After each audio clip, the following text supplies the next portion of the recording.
मरी में 22 घंटों बाद बर्फबारी का सिलसिला थम गया है। मरी में 1.5 फुट तक बर्फ रिकॉर्ड की गई है। मरी में सयाहों का दाखिला ताहाल बंद है। चटा मोड़, बाड़ियां, जेका गली, मॉल रोड से बर्फ हटाने का काम जारी है। मरी में बंद राब्ता सड़कों को खोलने का काम भी किया जा रहा है और अब ये बताया गया है कि सूरत हाल अंडर कंट्रोल है। जवाद अब्बासी इसकी मजीद तफसील बताएंगे।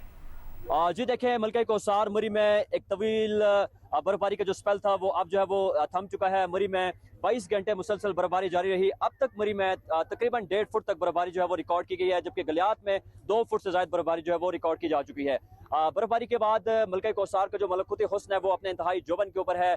पूरी वादी ने बर्फ की सफ़ेद चादर ओढ़ रखी है, लेकिन बर्फबारी इतनी शदीद थी कि मरी इंतजामिया ने तमाम तर मरी के एंट्री पॉइंट्स को हर किस्म की ट्रैफिक के लिए बंद रखा है। अब भी मरी के तमाम एंट्री पॉइंट्स सयाहों के लिए बंद हैं और मरी की जो अब बर्फबारी चुके थम चुके, तो मरी की जो सड़कें हैं, शराहें, उनको अब खोलने का अमल जो है वो शुरू हो चुका है। महकमा हाईवे और दीगर जितने भी डिपार्टमेंट्स हैं वो ऑन फील्ड हैं। तमाम बर्फ जो सड़कें हैं उनसे बर्फें हटाई जा रही हैं। साथ साथ में बात करूँ तो चूँकि इस बर्फबारी के बाद मरी में जो निज़ाम ज़िंदगी है वो दरहम बरहम होकर रह गया है। ख़ास तौर पे चूँकि मैं दही इलाकों की बात करूँ तो बहुत बड़ा इलाका है, बहुत बड़ा एरिया है जो पिछले 22 घंटे से मुसलसल तारीकी में डूबा हुआ है। बिजली का जो एक बड़ा ब्रेकडाउन है, साथ साथ वहाँ की जो सड़कें हैं, वहाँ के जो रास्ते हैं वो अब तक नहीं खुल सके और लोगों को शदीद मुश्किलात का सामना है।